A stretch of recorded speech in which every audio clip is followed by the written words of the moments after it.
నెల్లూరు జిల్లా ఉదయగిరిలో తీవ్ర విషాదం చోటు చేసుకుంది. పట్టణంలోని యాదవ బజార్కు చెందిన పెరుమాళ్ల వెంకటలక్ష్మి ఉపాధి పనులకు వెళుతూ దురదృష్టవశాత్తు చెరువులో జారిపడి మృత్యువాత పడింది. పట్టణంలోని ముగ్గురు మహిళలు ఉపాధి పనులకు వెళుతూ చెరువు పక్కనే దాచి ఉన్న పనిముట్లను తీసుకోవడానికి వెళ్లగా వారిలో వెంకటలక్ష్మి చెరువులో జారిపడింది.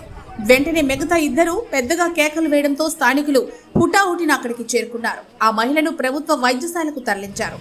అప్పటికే మహిళ మృతి చెందిందని వైద్యులు నిర్ధారించారు. ఈ ఘటనతో యాదవ బజార్లో విషాద ఛాయలు అల్లుకున్నాయి.